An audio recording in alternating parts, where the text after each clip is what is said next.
सुप्रभात बच्चों। आज हम आपकी पाठ्य पुस्तक हिंदी के पाठ 2 का अध्ययन करेंगे, जिसका शीर्षक है वर्ण विचार। तो चलिए जानते हैं वर्णों के बारे में कि वर्ण क्या होते हैं, किस प्रकार से व्याकरण के अंतर्गत, भाषा के अंतर्गत वर्णों का प्रयोग किया जाता है। वर्णों के प्रकारों वर्णों के प्रकारों के बारे में भी हम जानकारी प्राप्त करेंगे। तो चलिए पढ़ते हैं पाठ को विस्तार पूर्वक।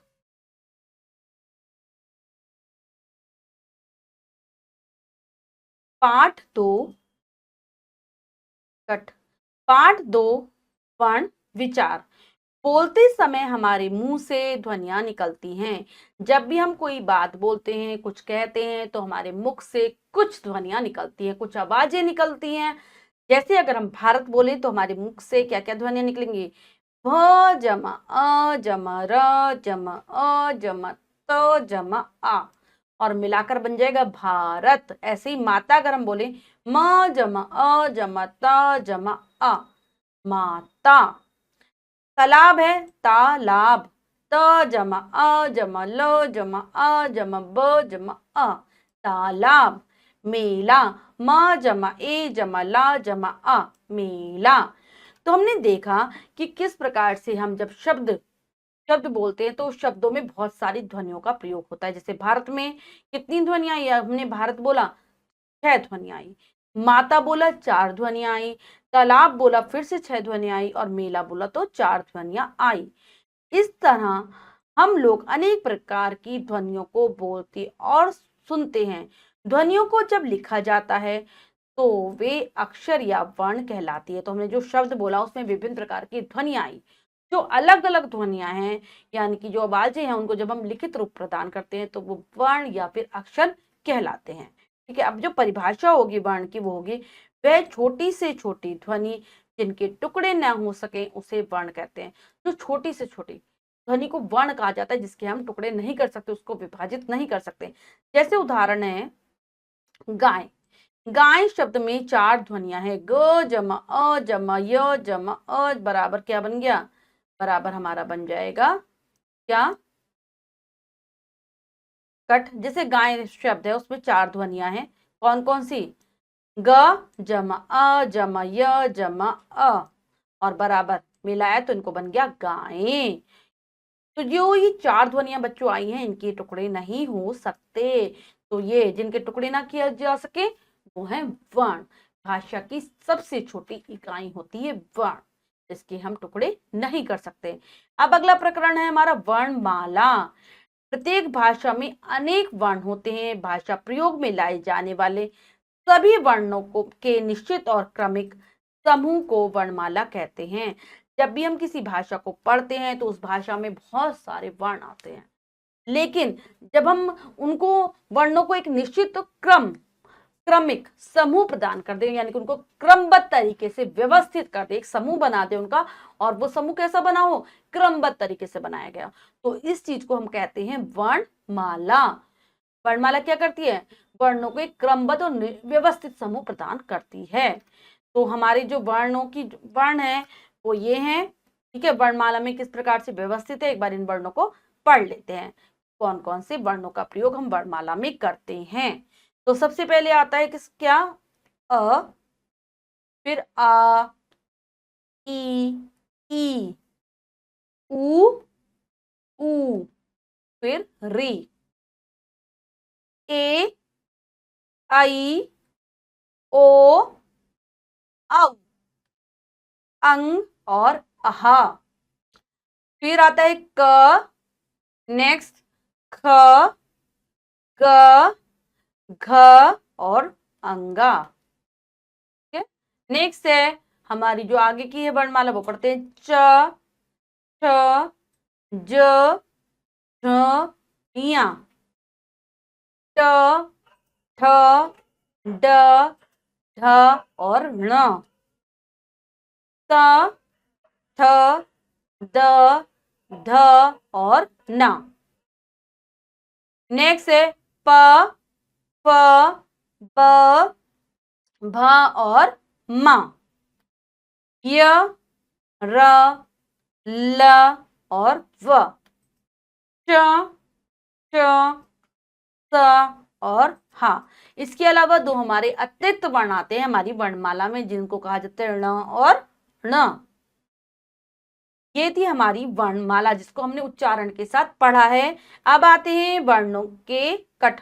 नेक्स्ट है हमारा वर्ण के भेद, यानी कि जो वर्ण है वो कितने प्रकार के होते हैं। वर्ण के भेद, वर्ण के दो भेद होते हैं, दो प्रकार के वर्ण हैं। पहले होते हैं, सबसे पहले है स्वर और दूसरे हैं हमारे व्यंजन। तो सबसे पहले जानेंगे स्वर के बारे में कि स्वर क्या होते हैं।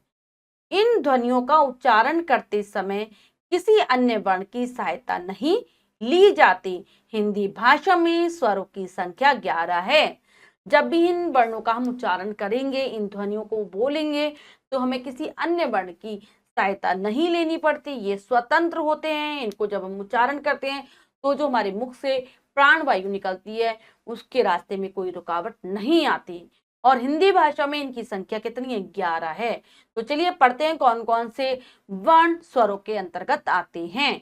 तो सबसे पहला है हमारा अ, फिर है अ, नेक्स्ट ई, उ, ऊ, री, ए, आई, ओ, औ, अंग और अह। ये सारे हमारे स्वर हैं। कट, ये हमारे क्या है? सारे स्वर हैं। तो आप देख रहे हैं कि इनकी संख्या कितनी होती है? 11, लेकिन यहाँ पर हम 13 देख रहे हैं। तो इसमें अंग और अह जो आए हैं ये स्वर नहीं होते, ये अयोग वहां होते हैं। अब आते हैं स्वर के भेद। बच्चों स्वर के भी भेद होते हैं। तो स्वर के दो भेद होते हैं, पहले ह्रस्व स्वर और दूसरे हैं दीर्घ स्वर। ह्रस्व स्वर के बारे में पढ़ते हैं। जिन स्वरों, बच्चों जो ये लिखा है ना ह्रस्व स्वर, इसमें आप र लगाएंगे, ह्रस्व होता है। ह के अंदर छोटा सा र लगा होता है, ठीक है। ह के अंदर यहाँ पर अंदर की तरफ छोटा सा हम र लगा देंगे, तो ये हो जाएंगे हमारे ह्रस्व स्वर। जिन स्वरों को बोलने में कम समय लगता है उन्हें ह्रस्व स्वर कहते हैं।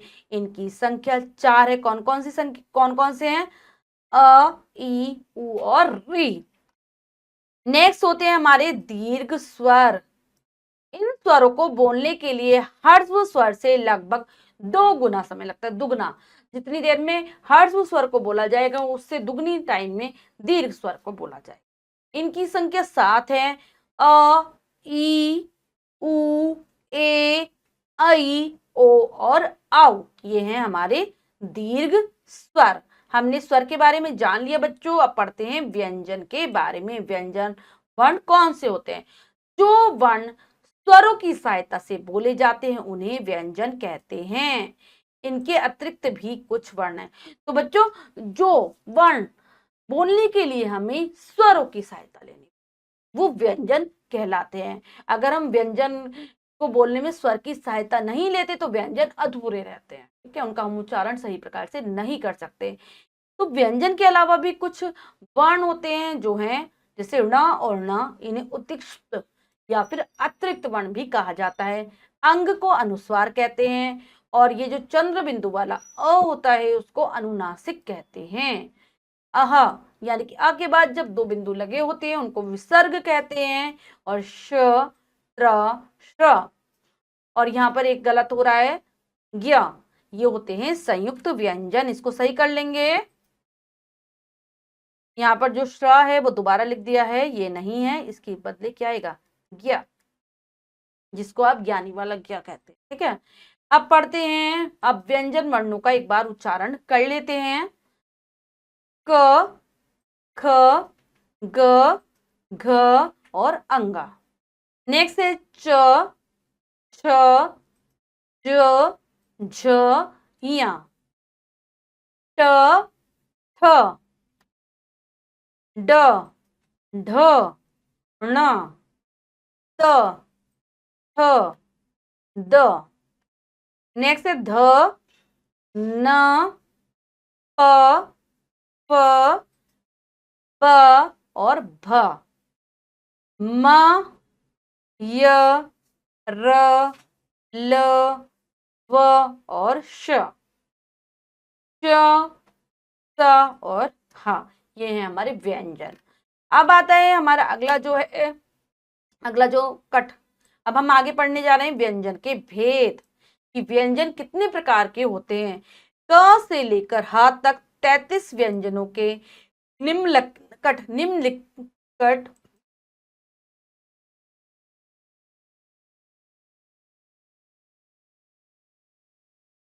क से लेकर ह तक 33 व्यंजनों के निम्नलिखित भेद किए गए हैं। तो जो हमारे 33 व्यंजन हैं, उनके कितने भेद किए गए हैं? उनके 3 भेद किए गए हैं। तो चलिए जानते हैं इनके बारे में। कट।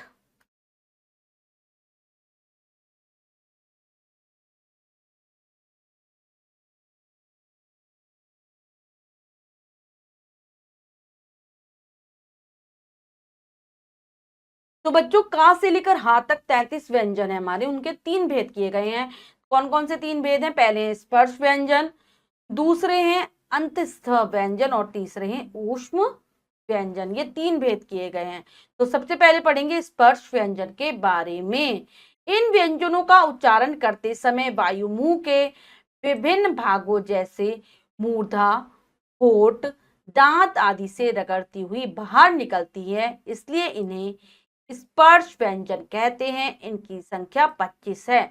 तो जब भी हम स्पर्श व्यंजनों का बच्चों उच्चारण करेंगे, तो जो हमारे मुख से निकलने वाली जो वायु है, हमारे मुख में जो विभिन्न भाग होते हैं, उनको छूती हुई बाहर आती है। जैसे मूर्धा, यानी कि जो दांत का ऊपर वाला भाग है, होठ और दांत, इनको रगड़ती हुई बाहर आती है, इसलिए इनको स्पर्श व्यंजन कहा जाता है। 25 है संख्या। तो और इनको 5 ही भागों में विभाजित किया गया है। 25 को 5-5 का एक वर्ग बनाया गया है। तो चलिए अब हम पढ़ते हैं इन 25 स्पर्श व्यंजनों को। तो सबसे पहले आते हैं कवर्ग। कवर्ग में कौन कौन से आते हैं व्यंजन? पढ़ते हैं इनको। कवर्ग के हमारे हैं क, ख, ग, घ और अंगा। चवर्ग आता है उसके बाद च, छ, ज, झ और या। यानी कि जिस वर्ण से जो वर्ग प्रारंभ हो रहा है, उसी के आधार पर उस वर्ग का नाम है। जैसे क से शुरू है तो कवर्ग, चा से शुरू है चवर्ग, टा से शुरू है टवर्ग, त से शुरू हुआ है तवर्ग और पा से शुरू हुआ है तो पवर्ग। अब हम टवर्ग पढ़ेंगे। ट, ठ, ड, ढ और ण। तवर्ग त, थ, द, ध और न। पवर्ग प, फ, ब, भ और म। ठीक है, ये हमने पढ़ लिए हैं। अब आगे चलते हैं। ण और ण दो अन्य व्यंजन होते हैं जिनका प्रयोग हिंदी में किया जाता है। ये व्यंजन शब्द के शुरू में प्रयोग नहीं होते। इनका प्रयोग शब्द के अंत में या फिर बीच में किया जाता है। जैसे जैसे क्या है? कट। जैसे पढ़ना, जोड़ना आदि में इनका प्रयोग होता है। तो ण और ण इनको उत्तिष्ठ व्यंजन या फिर अतिरिक्त व्यंजन कहा जाता है। इनका प्रयोग हम बीच में करेंगे या फिर अंत में करेंगे। ठीक है, शुरू में नहीं आते ये। अब है नेक्स्ट हमारा है अंतःस्थ व्यंजन। इन व्यंजनों का उच्चारण करते समय जीभ मुंह के भीतरी भाग को मामूली सा स्पर्श करती है, जो स्वर और व्यंजन के बीच की होती है। इसीलिए क्या कहा जाता है? इसलिए इन्हें अंतःस्थ व्यंजन कहते हैं। इसलिए इनकी संख्या 4 है। तो जब हम बोलते हैं, इनका उच्चारण करते हैं, जो हमारे अंतःस्थ व्यंजन होते हैं, तो हमारी जो जीभ है हल्की सी ऊपर जाती है, पूरी तरीके से किसी भी भाग को स्पर्श नहीं करती। ये बीच में स्थित होते हैं, इसीलिए इनको अंतःस्थ व्यंजन कहा जाता है। इनकी संख्या 4 है। कौन कौन से हैं ये हमारे? य, र, ल और व। ये 4 है। अब आते हैं नेक्स्ट ऊष्म व्यंजन। इनके उच्चारण में वायु के मुंह से रगड़ खाने से एक प्रकार की ऊष्मा, गर्मी पैदा होती है, इसलिए इन्हें ऊष्म व्यंजन कट इसीलिए इन्हें ऊष्म व्यंजन कहते हैं। इनकी संख्या भी 4 है।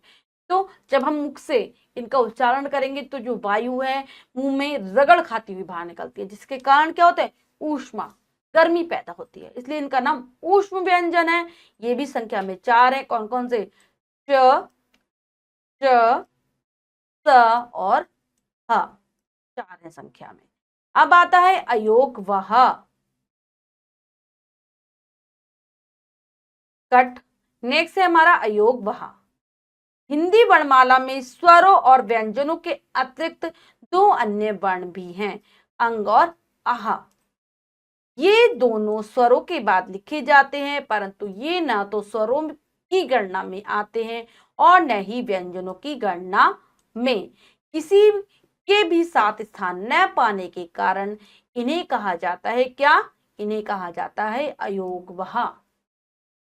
तो 2 ऐसे अतिरिक्त वर्ण भी होते हैं, अंग और आहा, जो स्वरों के बाद तो आते हैं, लेकिन ना इनकी गणना स्वरों में होती है और ना ही व्यंजनों में होती है। इनको कोई स्थान नहीं मिला है, इसीलिए इनको कहा गया है, क्या कहा गया है? इनको अयोगवाह कहा। अंग, अनुस्वार तथा आहा विसर्ग कहलाते हैं। तो अंग को तो कहा जाता है अनुस्वार और आहा को कहा जाता है विसर्ग। तो चलिए पढ़ते हैं। अनुस्वार एक बिंदु के रूप में रहता है, इसका उच्चारण केवल नाक से होता है, जैसे हंस, पतंग, संसार और गंगा आदि। तो आप देख रहे हो ऊपर एक बिंदु लगी है। अब आता है अगला है हमारा अनुनासिक। ये चंद्र बिंदु के रूप में रहता है, इस प्रकार से इसका चिन्ह देखेंगे। इसे चंद्र बिंदु भी कहा जाता है। चंद्र बिंदु का चिन्ह है ऊपर चांद की तरह और ऊपर एक डॉट लगा हुआ, ठीक है। इसका उच्चारण नाक और मुंह दोनों से किया जाता है, जैसे मुंह, हंस, कट। इसका उच्चारण नाक और मुंह दोनों से किया जाता है, जैसे मुंह, हंस, आंख, चांद आदि। तो यह है अनुनासिक, मुंह और नाक दोनों से बोला जाता है। अब आता है विसर्ग। 2 बिंदुओं के रूप में रहता है। संस्कृत से हिंदी में आए कुछ शब्दों के साथ विसर्ग का चिन्ह प्रयोग किया जाता है। इसका उच्चारण हल चिन्ह ह के समान होता है, जैसे अथा, पुनः, प्रातः आदि। तो जो ऐसे शब्द हैं बच्चों जिनका प्रयोग हम संस्कृत से हिंदी में कर रहे हैं, उनमें ये लगता है और आधे ह के समान होता है, हल के समान इसका उच्चारण होता है ह, जैसे अतः, पुनः, प्रातः आदि। नेक्स्ट है हमारे संयुक्त व्यंजन। संयुक्त व्यंजन, जब 2 भिन्न व्यंजन आपस में मिलते हैं तब उन्हें संयुक्त व्यंजन कहते हैं। जो भिन्न प्रकार के व्यंजनों को जब हम आपस में जोड़कर लिखते हैं तो उनको क्या कहा जाता है? उनको कहा जाता है संयुक्त व्यंजन। हमारे 4 हैं, हिंदी भाषा में 4 हैं। कौन कौन से? श, ज्ञ, त्र और श। ये 4 हैं। तो अब देखते हैं कि किस प्रकार से इनका निर्माण किया गया है।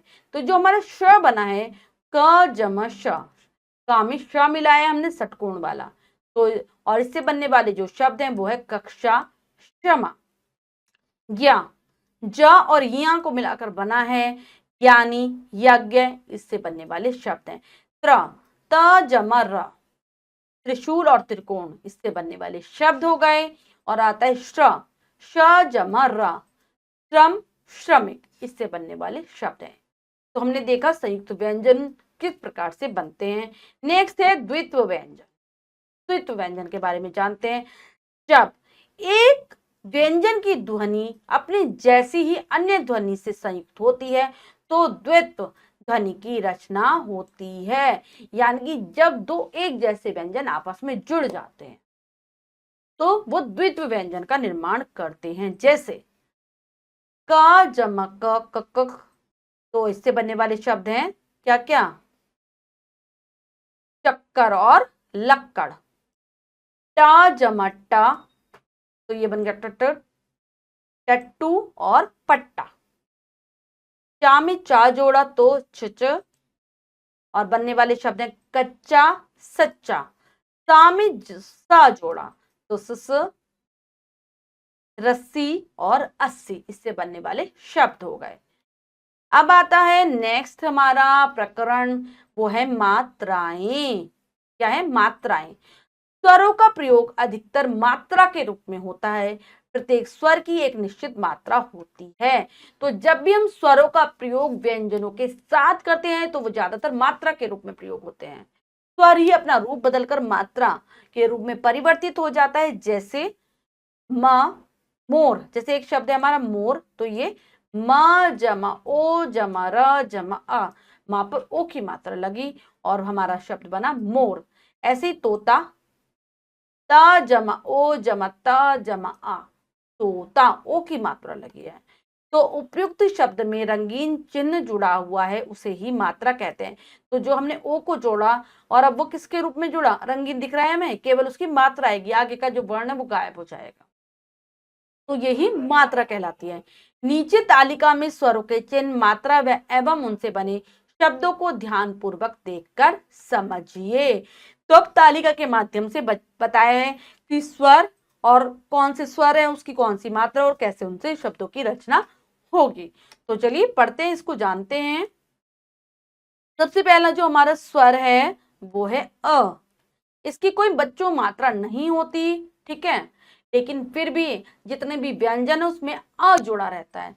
जैसे अगर हम किसी व्यंजन को, जैसे क है, अगर हम इसको इसमें से स्वर हटा दें, क में से अगर हम स्वर हटा देंगे तो ये ऐसे लिखा जाएगा, मतलब क में ऐसा लिखा जाता है ये।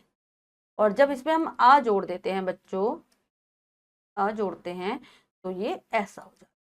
तो हर किसी वर्ण में जो व्यंजन वर्ण है उनमें अ जुड़ा ही रहता है। अगर और कोई मात्रा नहीं है तो अ जुड़ा रहेगा, और अगर नहीं जुड़ा या तो वो ऐसे लिखा जाएगा और या फिर ऐसे लिखा। ये बात आप ध्यान रखें।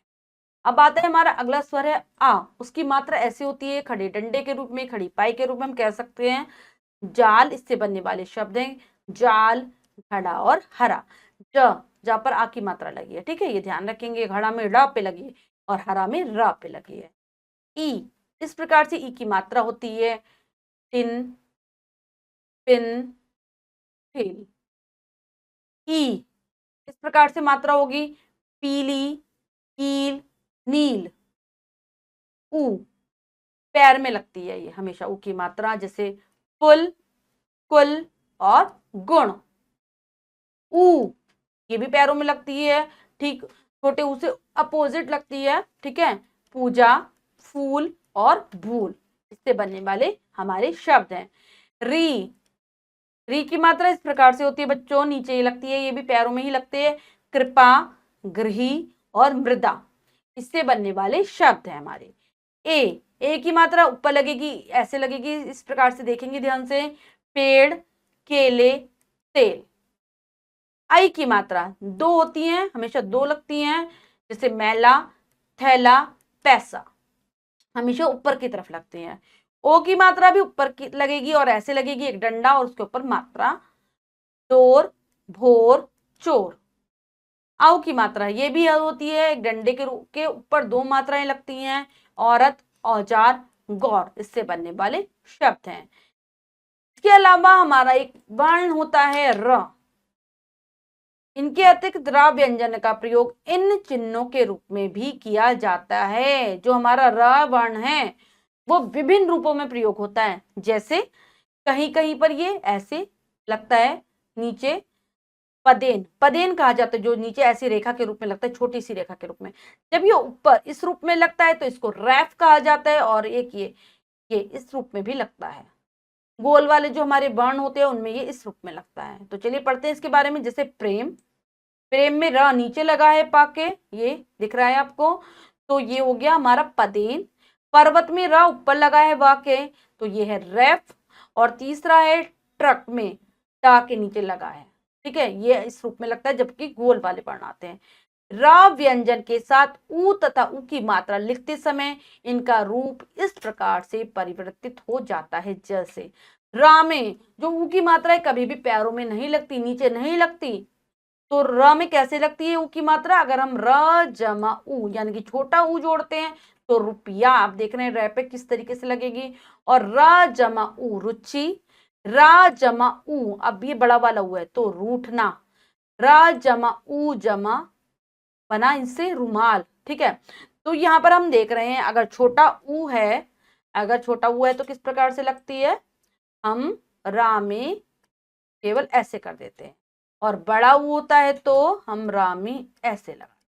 ये आप ध्यान रखेंगे जब भी आप कुछ लिखते हैं रा में ऊ की मात्रा लगाकर। तो हमने बच्चों अच्छी प्रकार से पाठ को समझकर पढ़ा है, जाना है किस प्रकार से वर्णों की रचना होती है।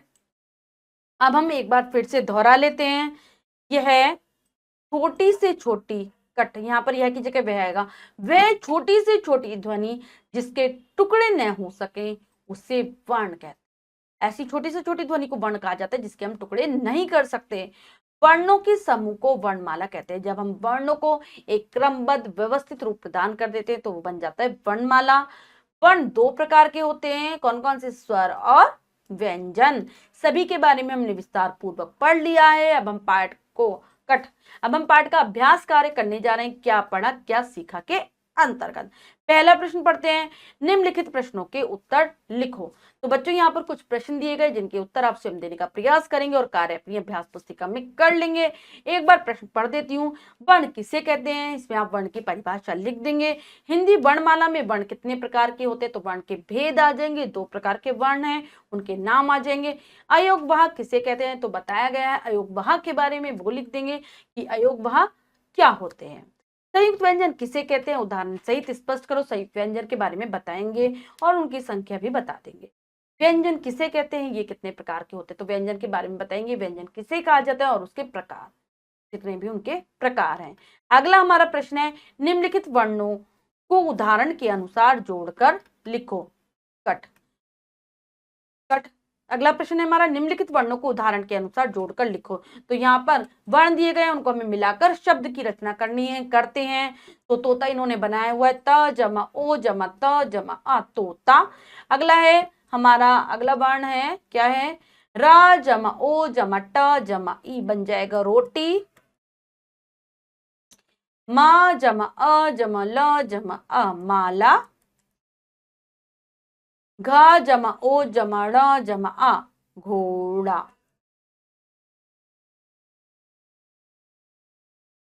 घोड़ा यहाँ पर बच्चों हलन, ठीक है, डॉट भी है। नेक्स्ट है का जमा ओ जमा ड़ जमा आ, कोड़ा।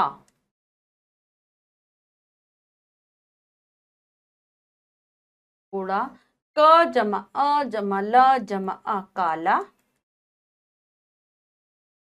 निम्नलिखित स्वरों की मात्राओं को लगाकर दो दो शब्द लिखो। तो यहाँ पर स्वरों की मात्राएं लगाकर हमें शब्द बनाने हैं, जैसे ई भारी, काली। ऊ, ऊ से क्या क्या बनेगा बच्चों,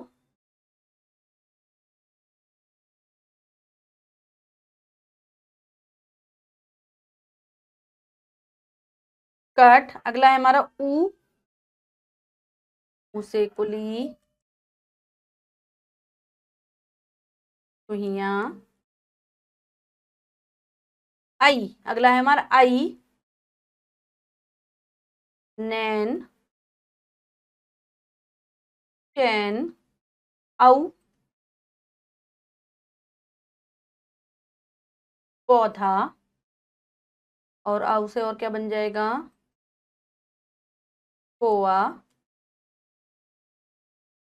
आ, काला, माला। और ऊ से लंगूर, अंगूर। अब है, निम्नलिखित शब्दों के वर्ण विच्छेद करके लिखिए। तो यानी कि शब्द में जितनी ध्वनियां आई हैं उनको अलग कर कर लिखना है। तो सबसे पहला है हमारा कमल, क जमा अ जमा म जमा अ जमा ल और जमा आ। ठीक है, जब भी इसमें स्वर अलग होगा तो जो वर्ण होगा वो इस प्रकार से उसके नीचे हलंत आ जाएगा, हल चिन्ह आ जाएगा। अब है भारत, ह जमा अ जमा र जमा अ जमा त जमा आ हो गया भारत। फिर है पिता, प, कौन सी आई है इसमें बच्चों, छोटी या बड़ी, तो छोटी, जमा त जमा आ। गुलाब, ग, कौन सा हुआ है, छोटा, ल, जमा अ, जमा ब, जमा आ, गुलाब। नेक्स्ट है तालाब, त, जमा अ, जमा ल, जमा अ, जमा ब और जमा आ। तो बच्चों ये कार्य हमने पूर्ण कर लिया, अच्छी प्रकार से समझ कर करा है, आप भी ऐसे ही करने का प्रयास करेंगे। बच्चों आज हमने पाठ के माध्यम से वर्णों के बारे में जाना कि किस प्रकार से वर्ण बनते हैं, किस प्रकार से उसके भेद हैं, भाषा की सबसे छोटी इकाई है उसके भेदों को जाना। आशा करती हूँ बहुत अच्छे से आपको पाठ समझ में आ गया होगा। पाठ को फिर से जरूर पढ़ेंगे। मिलते हैं अगली कक्षा में नए पाठ के साथ। तब तक के लिए स्वस्थ रहिए, प्रसन्न रहिए। धन्यवाद।